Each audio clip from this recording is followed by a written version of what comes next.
பில்கிஸ் பானு ஒரு ரேபிஸ்ட குற்றவாளிகளை வர்ணத்தின் காரணமாக தங்களுடைய ஆட்சி நடக்குதுங்கிற காரணத்துக்காகவே ரிலீஸ் பண்ண பிஜேபி கும்பல் யார் அந்த சார்னு பதாகை தூக்குவதற்கு அருகதை இல்லை. திமுகவை எதிர்க்கின்ற எல்லா கட்சிகளுக்கும் கும்பல்களுக்கும் இது ஒரு நல்ல வாய்ப்பு. கும்பல் சொல்லாதீங்க, மனசு உங்களுக்கு புண்படுதோ? மரண தண்டனை வரைக்கும் அப்படின்னு அந்த தண்டனைகளை உயர்த்திருக்கிறாங்க. நான் அதை ஃபர்ஸ்ட் வரவேற்கிறேன். ஆனால் அதுல எனக்கு சில மாற்று கருத்துக்களும் இருக்கு. இது மட்டுமே போதுமானதாக இருக்குமா? திமுக அரசு பொய் சொல்லுது. நிஜமாகவே அப்படி ஒரு சார் இருக்கிறாருன்னா தயவு செய்து நீங்கள் நிரூபிங்க. நான் திமுக கூட சொல்லலைங்க, திமுகவை எதிர்க்கக்கூடியவங்களுக்கு சொல்றேன். உங்களுக்கு இது ஒரு அரிய வாய்ப்பு. ஏரோப்ளேன் மோட்ல போட்டாருன்னா அவர் என்ன ஏரோப்ளேன்ல போனாருன்னு சீமான் கேட்டார். இல்ல, அவனுக்கு அவ்வளவுதான் அறிவு. கைது செய்யப்படலாம். அவரை கைது செய்வதை விட மனநல மருத்துவமனையில் அனுமதிப்பது அப்படிங்கிறது தான் சரியாக இருக்கும்.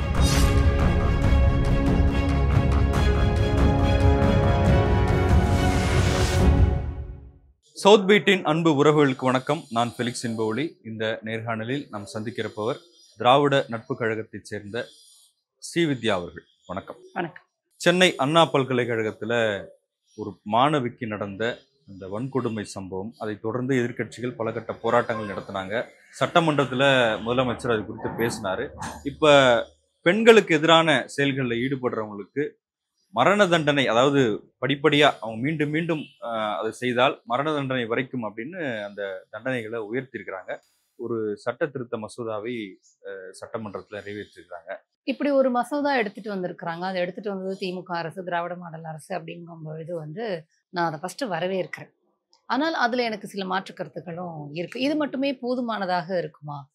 இல்ல இது இந்த சட்டம் இப்படி கொண்டு வந்ததுனால தண்டனை அதிகப்படுத்துவதனால் இந்த குற்றங்கள் குறைஞ்சிருமா அப்படின்னு எனக்கு ஒரு கேள்வி எதிர்பார்க்குறீங்க. இல்ல, ஒண்ணும் இல்லை, நான் அதான் சொல்றேன். நான் ஏதோ கவர்மெண்ட் எடுத்துட்டு வந்ததை எதிர்க்கிற மாதிரி எல்லாம் நீங்க என்ன பண்ண அப்படின்லாம் கேட்காதீங்க. நான் வரவேற்கிறேன். ஆனா எனக்கு இந்த அரசு கிட்ட என்னால கேள்வி கேட்க முடியும்.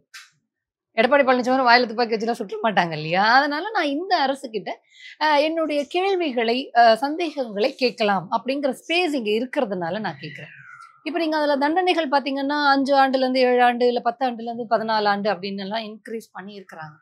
இதனால் குற்றம் செய்யக்கூடிய மனநிலை உடையவர்கள் டக்குன்னு பயப்படுற அளவுக்கு ஒரு இது இருக்குமா? ஐயோ 10 வருஷத்தை 14 வருஷமா ஆக்கிட்டாங்கப்பா, இந்த 4 வருஷம் அப்படிங்கறதுனால குற்றம் செய்ய சிந்தனை இருப்பவர்கள் திருந்திடுவாங்களான்னு ஒரு கேள்வி இருக்கு.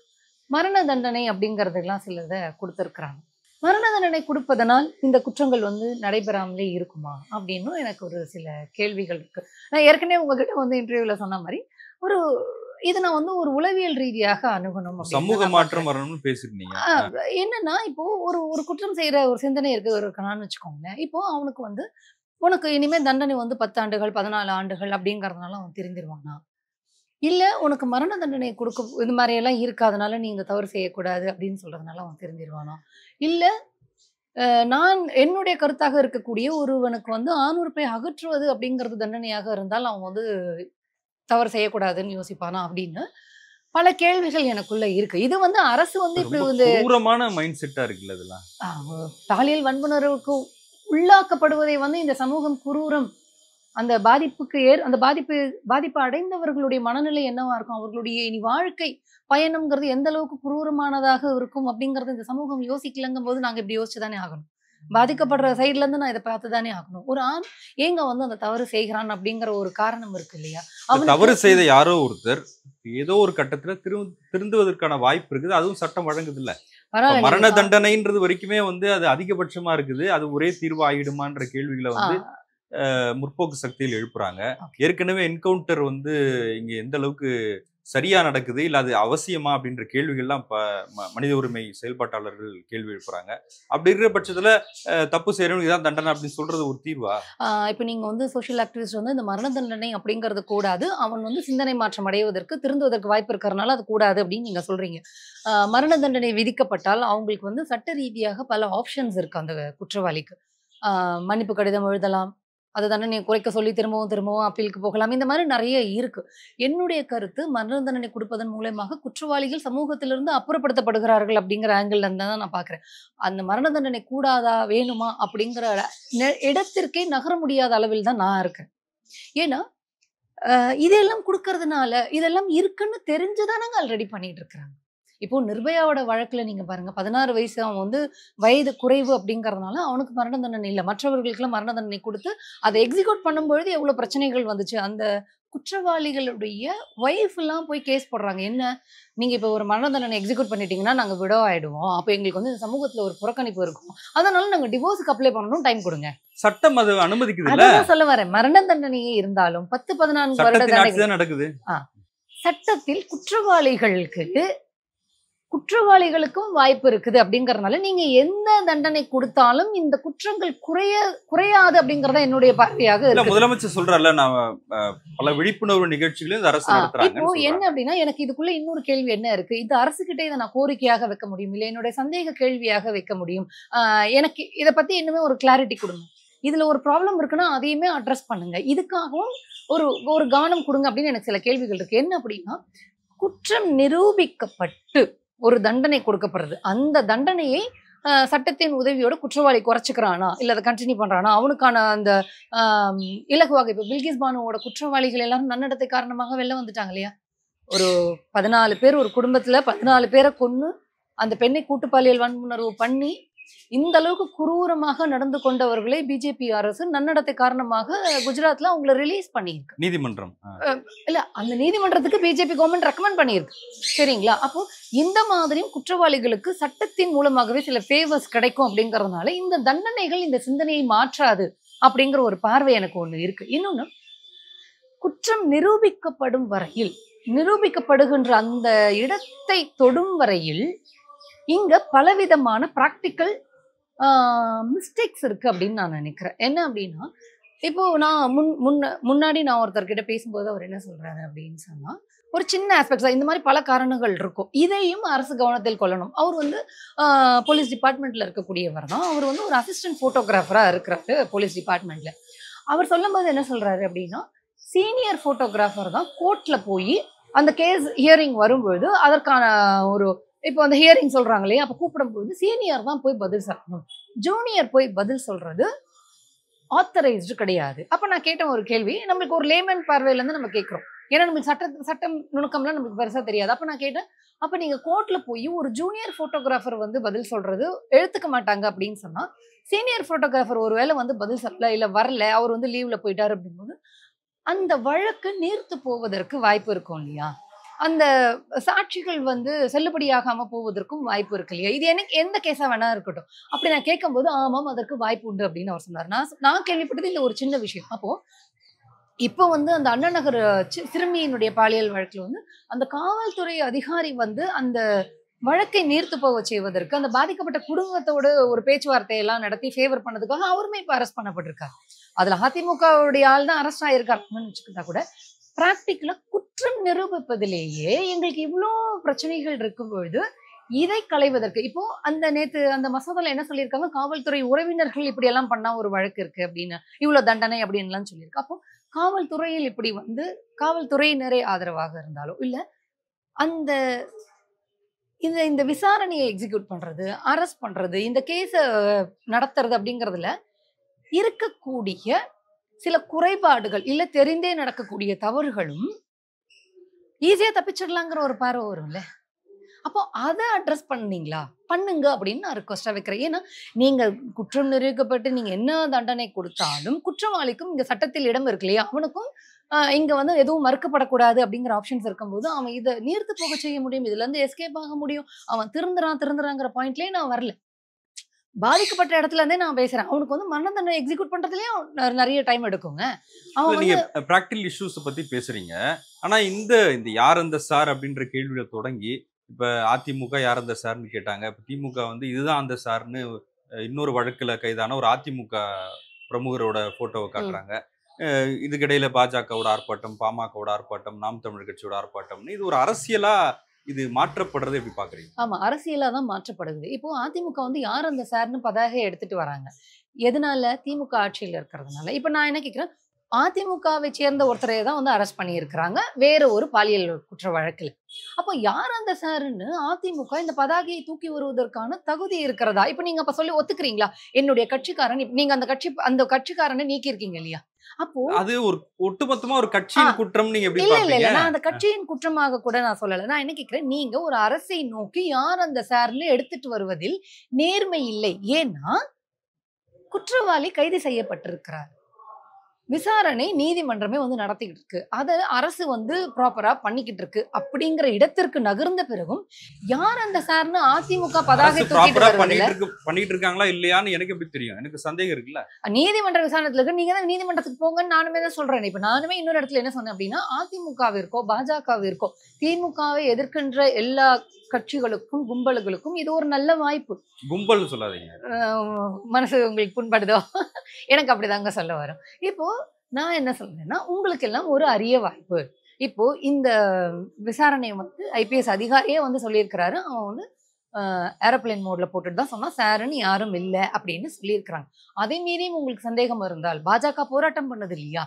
அந்த தொலைத்தொடர்பு துறைங்கிறது பாஜகவினுடைய கட்டுப்பாட்டுல இருக்கக்கூடிய துறை தானே. ஒருவேளை திமுக அரசு பொய் சொல்லுது, நிஜமாகவே அப்படி ஒரு சார் இருக்கிறாருன்னா தயவு செய்து நீங்கள் நிரூபிங்க. நான் திமுக ஃபேவரா கூட சொல்லலைங்க, திமுகவை எதிர்க்கக்கூடியவங்களுக்கு சொல்றேன். உங்களுக்கு இது ஒரு அரிய வாய்ப்பு.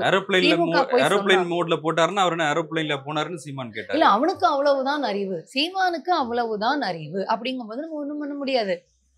அப்போ இவர்கள் பதாகை வைத்துக் கொள்வதில்லை. எப்படி பில்கிஸ் பானு ரேபிஸ்ட குற்றவாளிகளை வர்ணத்தின் காரணமாக தங்களுடைய ஆட்சி நடக்குதுங்கிற காரணத்துக்காகவே ரிலீஸ் பண்ண பிஜேபி கும்பல் யார் அந்த சார்னு பதாகை தூக்குவதற்கு அருகதை இல்லை.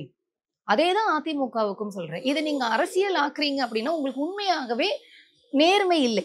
நடவடிக்கை எடுத்த பிறகு யார் அந்த சார்னு பதாகை தூக்கிட்டு வர்றதுக்கு உங்களுக்கு உங்களுடைய அந்த கோரிக்கையில் நேர்மை கிடையாது. அரசியலா தான் பண்றீங்க. பாதிக்கப்பட்ட பெண் பக்கம் நீங்க நிக்கலன்னு தான் நான் சொல்றேன்.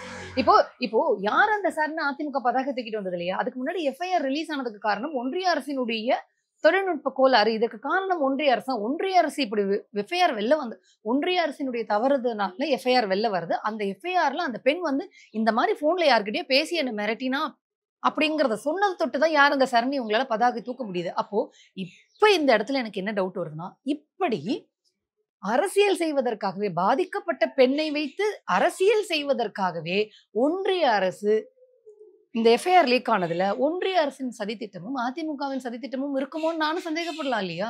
ஏன்னா எஃப்ஐஆர் ரிலீஸ் ஆகிறதுக்கு காரணமா இருந்த ஒன்றிய அரசை நோக்கி அதிமுக எதுவுமே கேட்கல. ஆனா நடவடிக்கை எடுத்து நீதி விசாரணையும் தொடங்கிய பிறகு இவங்க யார் அந்த சார்னு வைப்பேன்னா இதில் நேர்மை இல்லை. ஏங்க குற்றவாளி வந்து திமுக அனுதாபி அப்படின்னு முதலமைச்சரே சொல்றாரு.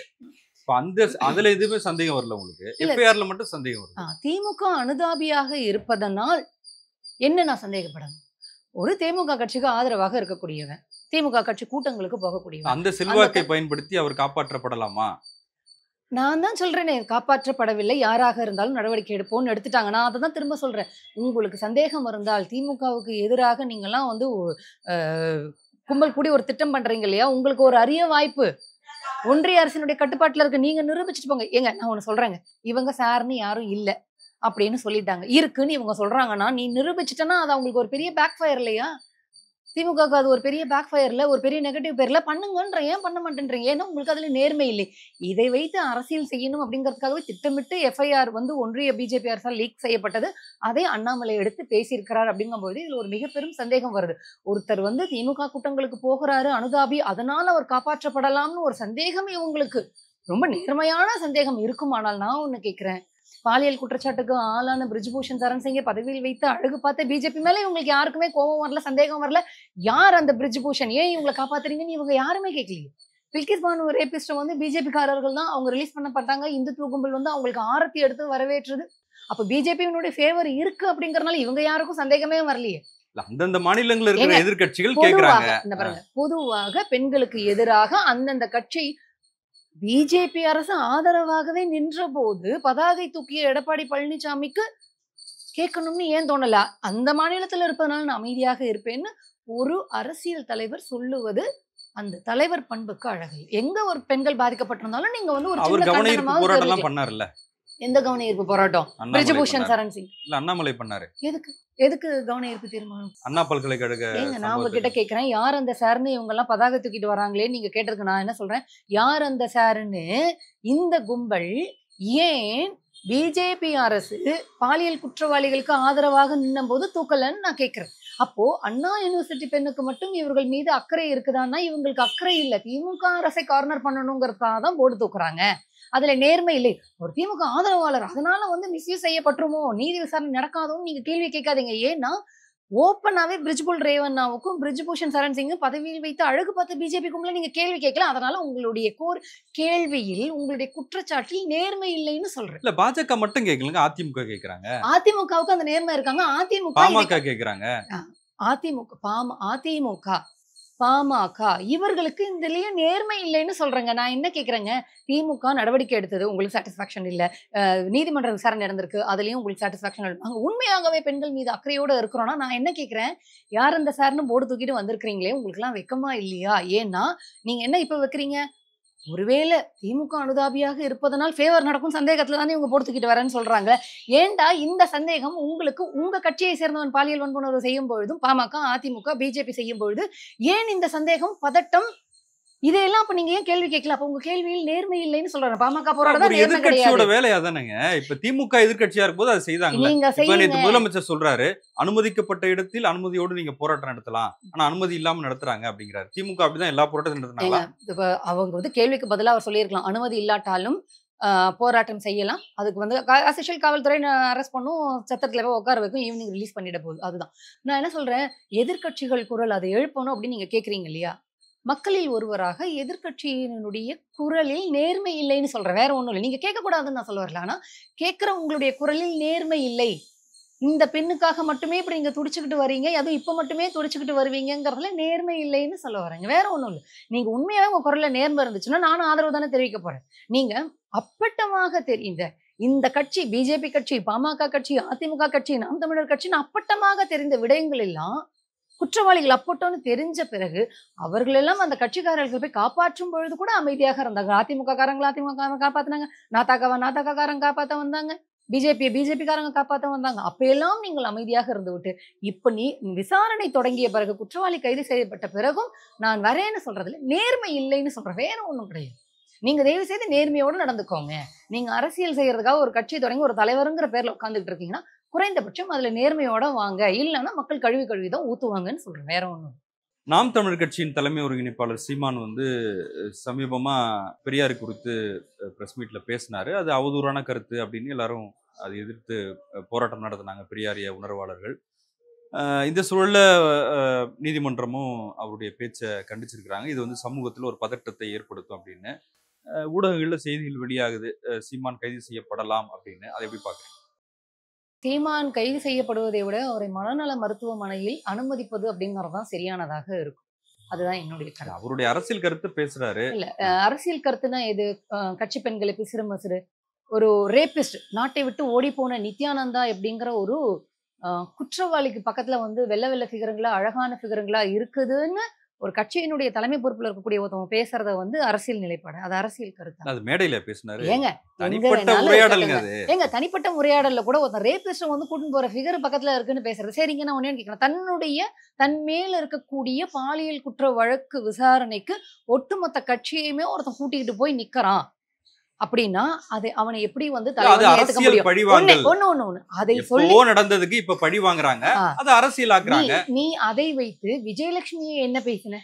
விஜயலட்சுமியவே வந்து நீ வந்து தரைக்குறை இருங்க சார், இவர் வந்து ஒரு கட்சியினுடைய தலைவர் சார், உன் மேல ஒரு வழக்கு வருது, அந்த பெண் வந்து புகார் கொடுத்திருக்காங்க, இங்க வந்து யாரும் எடுக்கல, விஜயலட்சுமி வந்து புகார் கொடுக்குறாங்க, விசாரணை வருது, விசாரணை திரும்ப பெற்றுட்டாங்கல்ல, இனிமே நான் தலையிட மாட்டேன்னு சொல்லிட்டாங்க. சரி, அவங்க போயிட்டாங்க, அவங்க வந்து எதனால போனாங்கிறதெல்லாம் நம்ம டீடைலா பேசணும்னா வேண்டாம், தனிப்பட்ட முறையில பேசணும், அரசியல் ரீதியா பேசுங்க. நான் அரசியல் ரீதியா பேசுறேன். உன்னுடைய தனிப்பட்ட வழக்கிற்கு நீங்க சொன்னீங்க இல்லையா அரசியல் கருத்துன்னு, உன்னுடைய தனிப்பட்ட பாலியல் குற்ற வழக்குக்கு கட்சியே கொண்டு போய் நீ நிக்க வச்ச, அது முதல் தவறு. இரண்டாவது, அதனால் மேடையில பேசினாரு, அதனால் எனக்கு பெண்களுடைய ஃபேன்ஸ் அதிகமாயிடுச்சுன்னு ஒரு தலைமை பொறுப்புல இருக்கிறவர் பேசுறத நீங்க எப்படி நேர்மைன்னு சரியானதுன்னு நீங்க எப்படி எடுக்க முடியும்? அதை எப்படி தப்பான கண்ணோட்டத்துல பாக்குறீங்களா சார்? விஜயலட்சுமிக்கும் அவருக்கும் ஆனது தனிப்பட்ட வாழ்க்கை, பேசக்கூடாதுன்னு நீங்க சொல்றீங்க, ஒத்துக்கிறேன். ஆனா மேடையில் வந்து நின்று இதனால் எனக்கு பெண்களுடைய ஃபேன்ஸ் அதிகமாயிட்டாங்க. ஏய் ஃபேன்ஸுங்க இவன் வந்து ரொமான்ஸ் பண்ணுவான் போல இருக்குடி. இல்ல நீங்களா சேர்க்காதீங்க சார் வார்த்தையை. அவர் சொன்னது இவனுக்கு ரொமான்ஸ் வருமா போல இருக்குடின்னு அவர் சொன்னது. சார் நான் என்ன கேட்கிறேன், நீங்க அவரை ஒரு அரசியல் கட்சியினுடைய தலைவராக பேசும்பொழுது நீங்க தனிப்பட்டதுதான் பேசக்கூடாது சொன்னீங்க. மேடையில இப்படிதானே சார் பேசினாரு. மேடையில அநாகரிகமாக பேசுவது, ஆபாசமாக பேசுவது, ஒரு ஒரு ஒரு பண்பே இல்லாமல் பேசுவது அப்படின்னு அவர் அவரை இருக்கிறதுனால கண்டிச்சு நீங்களும் நாகரிகமாக அப்படி அவர் பேசுவதனால் அவரை கைது செய்வதை விட மனநல மருத்துவமனையில் அனுமதிப்பது அப்படிங்கிறது தான் சரியாக இருக்கும். வேற ஒண்ணும் இல்லை. ஏன்னா அவருடைய சீமானினுடைய அனுமதியோடு தான் அந்த கட்சிக்காரர்கள் அரசு பதவியில் இருப்பவர்களை ஆபாசமாகவும் அவதூறாகவும் பேசுகிறார்கள் அப்படிங்கிற கேஸ் வந்து கோர்ட்ல இருக்கு. நீங்க அவருடைய அனுமதியோட அந்த கட்சிக்காரர்கள் செய்கிறார்கள் அப்படின்னு ஆதாரத்தோட கோர்ட்ல நிரூபிச்சு கேஸ் போயிட்டு இருக்கு. அதனாலதான் சொல்றேன், சில பேரை வந்து அடிச்சும் பார்த்தாச்சு, இன்னொன்னு பண்ணி பார்த்தாச்சுன்னு ரியாஸ்கான் சொல்ற மாதிரி இவரை இனி மருத்துவமனையில் அனுமதிப்பது மட்டுமே சரியானதாக இல்ல. அது என்ன இப்ப பாஜகவை சேர்ந்த ஒருத்தர் கருத்து சொல்லும் போது அவர் ஒரு மனநோயாளி, அவரை இது ஹாஸ்பிட்டல்ல சேர்க்கணும். இல்ல நான் பாஜக யாரையும் சேர்க்கணும்னு நான் சொல்லல. நாதாகால மட்டும் சீமான சேர்க்கணும்னு சொல்றேன். அவர் கூட இருக்கிற சாட்டை துரைமுகன், இடும்பாவனம் கார்த்தி, இவங்க 3 பேரையும் சேர்த்தா போதும். சரி, நன்றி.